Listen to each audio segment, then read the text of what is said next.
గురుబ్రహ్మ ప్రేక్షకులకు నమస్కారం అండి. ఈ వీడియోలో మేషరాశిలో ఒక నక్షత్రమైనటువంటి అశ్విని నక్షత్రంలో జన్మించిన వారికి, అలాగే ధనస్సు రాశిలో ఒక నక్షత్రమైనటువంటి పూర్వాషాఢ నక్షత్రం, ఈ నక్షత్రాలలో జన్మించిన వారికి వివాహం అనుకూలమా కాదా, వీరిద్దరి వివాహ పొంతన ఎలా ఉంటుంది, 36 పాయింట్లకు గాను ఎన్ని పాయింట్లు వస్తాయి, 100%లో ఎంత శాతం అనుకూలంగా ఉంటుంది అని చాలా క్లియర్గా అష్టకోట గుణమేళన చార్ట్ని మీకు చూపిస్తూ మరీ ఎక్స్ప్లెయిన్ చేస్తానండి. కాబట్టి ఈ వీడియోని చివరి దాకా చూడండి. శ్రీ దుర్గాదేవి జ్యోతిష్యాలయం. మీరు ఇప్పుడు వరకు ఎక్కడెక్కడో జ్యోతిష్యం చెప్పించుకుని నిరాశ చెంది ఉన్నారా? అయితే ఒక్కసారి ఈ గురువు గారికి ఫోన్ కాల్ చేసి చూడండి. ప్రేమ, పెళ్ళి, ఉద్యోగం, రాజకీయం, విదేశీ ప్రయాణం, ధనం నిలకడగా లేకపోవటం, భార్యాభర్తల మధ్య గొడవలు, ఆస్తి తగాదాలు, అప్పుల బాధలు, స్త్రీ పురుషుల ఎలాంటి గుప్త సమస్యలకైనా, ఎటువంటి సమస్యలకైనా ఒక్క రోజులోనే పరిష్కారం చూపుతారు. వీరు ఫోన్ నంబర్ 9542637206. ఇంట్రెస్ట్ ఉన్న వాళ్ళు ఎవరైనా ఏ టైంలోనైనా వీరు కాల్ చేయవచ్చు. ఒకవేళ అబ్బాయి ఏమో మేషరాశి అశ్విని నక్షత్రంలో జన్మించి, అమ్మాయి ఏమో పూర్వాషాఢ నక్షత్రం ధనస్సు రాశిలో జన్మించింది అనుకోండి. ఏ పాదంలో జన్మించినా పర్వాలేదండి. ఏ పాదంలో జన్మించినా 1 నుండి 4 పాదాల వరకు ఏ చరణంలో జన్మించినా వారికి సేమ్ పాయింట్స్ వస్తాయండి. ఎందుకంటే అశ్విని నక్షత్రంలో ఉన్న 4 పాదాలు కూడా మేషరాశికే చెందుతాయి. పూర్వాషాఢ నక్షత్రంలో ఉన్న 4 పాదాలు కూడా ధనస్సు రాశికే చెందుతాయి. కాబట్టి ఏ పాదంలో జన్మించినా వారికి ఫలితాలు అనేవి వర్తిస్తాయి. ఇక్కడ మీరు చూసుకున్నట్లయితే అబ్బాయిదేమో క్షత్రియ వర్ణం, అమ్మాయిది కూడా క్షత్రియ వర్ణమే. సాధారణంగా జ్యోతిష శాస్త్రం ప్రకారం ఈ వర్ణకోటం అనేది ఎందుకు చూస్తారంటే, ఇది అమ్మాయి అబ్బాయి అహం స్థాయిని తెలియచేస్తుంది. అంటే ఈగో లెవెల్స్ని, ఆధ్యాత్మిక అనుకూలతను సూచిస్తుంది. వర్ణకోటం అయితే అనుకూలంగా ఉందండి. కాబట్టి ఇద్దరిని కూడా అంటే ఒకరినొకరు బాగా అర్థం చేసుకుంటారు. వశ్యకోటం చూసుకున్నట్లయితే అబ్బాయిదేమో చతుష్పద, అమ్మాయిదేమో ద్విపద. ఈ వశ్యకోటం అనేది సాధారణంగా ఉందండి. కాబట్టి ఒకరినొకరు అర్థం చేసుకుంటారు, అలాగే ఒకరిపై ఒకరికి నమ్మకం కూడా ఉంటుంది. కానీ కొన్ని సందర్భాలలో మాత్రమే అమ్మాయికి అబ్బాయికి మధ్య చిన్న చిన్న సమస్యలు వచ్చే అవకాశాలు, ఆరోపణలు చేసుకునే అవకాశాలు ఉంటాయి. తారాకోటం అయితే అద్భుతంగా ఉందండి. కాబట్టి ఇద్దరి మధ్య కూడా స్నేహపూర్వకమైన వాతావరణం ఉంటుంది. భార్యాభర్తలుగా ఉండటమే కాదు, ఇద్దరూ కూడా ఫ్రెండ్స్ లాగా కూడా ఉంటారు. యోనికోటం చూసుకున్నట్లయితే ఇక్కడ అబ్బాయి ఏమో గుర్రం, అమ్మాయి ఏమో కోతి.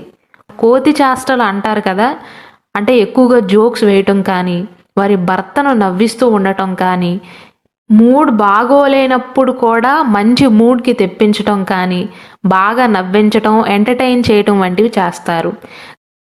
అబ్బాయి కన్నా కూడా అమ్మాయి సెన్స్ ఆఫ్ హ్యూమర్ ఎక్కువగా ఉంటుంది. యోనికోటం అయితే సాధారణంగా ఉందండి, అంటే అబోవ్ యావరేజ్గా ఉందనుకోండి. కాబట్టి వివాహమైన తర్వాత వారి ఆర్థిక స్థితి మెరుగుపడుతుంది.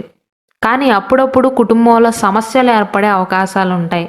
అమ్మాయి తరపున కుటుంబ సభ్యులతో కానీ, లేదా అబ్బాయి తరపున కుటుంబ సభ్యుల వల్ల చిన్న చిన్న సమస్యలు వచ్చే అవకాశాలు ఉంటాయి. కానీ ఇటువంటి సమస్యలు అనేవి అందరికీ సర్వసాధారణం అండి. మైత్రికోటం చూసుకున్నట్లయితే రెండూ కూడా మిత్రగ్రహాలే. అంటే అబ్బాయి అశ్విని నక్షత్రంలో జన్మించాడు కాబట్టి మేషరాశికి అధిపతి కుజుడు, అమ్మాయి ఏమో ధనస్సు రాశిలో జన్మించింది కాబట్టి ధనస్సు రాశికి అధిపతి ఏమో గురువు. రెండూ కూడా మిత్రగ్రహాలే. కాబట్టి అమ్మాయి అబ్బాయి ఇద్దరూ కూడా ఇంతకుముందు చెప్పినట్లుగా వైఫ్ అండ్ హస్బెండ్గా మాత్రమే కాదు, ఇద్దరి మధ్య మ్యారిటల్ రిలేషన్షిప్తో పాటు ఫ్రెండ్షిప్ కూడా ఉంటుంది. ఒకరినొకరు బాగా అర్థం చేసుకుంటారు. ఒకవేళ అబ్బాయికి కష్టం వచ్చినా అమ్మాయి బాగా పట్టించుకుంటుంది, అమ్మాయికి కష్టం వచ్చినా సరే అబ్బాయి బాగా ప్రొటెక్ట్ చేసుకుంటాడు.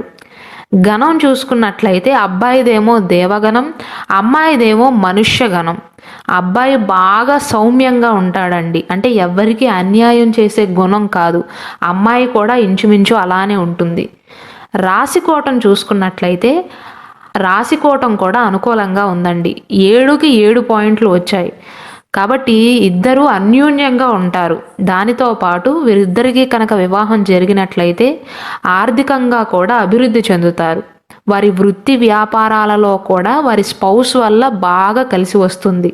శుభకార్యాలు కూడా జరుగుతాయి వారింట్లో. అన్నిటికంటే ముఖ్యమైనటువంటి నాడీకోటం కనుక చూసుకున్నట్లయితే అశ్విని నక్షత్రంలో జన్మించిన అబ్బాయిదేమో ఆది నాడి, పూర్వాషాఢ నక్షత్రంలో జన్మించిన అమ్మాయిదేమో మధ్య నాడి. నాడీకోటం కూడా అనుకూలంగా ఉంది. అంటే ఏకనాడి దోషం అనేది వీరికి లేదు.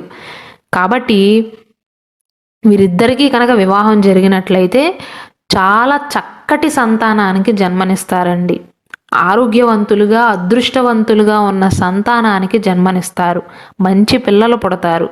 కాబట్టి మొత్తం మీద చూసుకున్నట్లయితే అశ్విని నక్షత్రంలో జన్మించిన అబ్బాయికి, పూర్వాషాఢ నక్షత్రంలో జన్మించిన అమ్మాయికి వీరిద్దరికీ కనుక వివాహం జరిగినట్లయితే వీరిద్దరి వివాహ పొందన చూసుకున్నట్లయితే 36 పాయింట్లకు గాను 33.5 పాయింట్లు వస్తున్నాయి. అంటే చాలా అద్భుతమైన మ్యాచ్గా చెప్పవచ్చు. వీరి వివాహమైన తర్వాత కూడా అనుకూలంగా ఉంటుంది. ఒకరి వల్ల ఒకరికి కలిసి వస్తుంది, ఇద్దరికీ కలిసి వస్తుంది. ఒక 100 జంటలకు వివాహ పొంతన చూస్తే అందులో కేవలం 10 మంది లేదా అంతకంటే తక్కువ మందికి మాత్రమే ఇన్ని పాయింట్లు వస్తాయండి. 33.5 పాయింట్లు అనేది మామూలు విషయం కాదు. చాలా అద్భుతమైన మ్యాచ్. అంటే 100%కి 93% అనుకూలంగా ఉంది. ఇద్దరూ కూడా అన్యోన్యంగా ఉంటారు.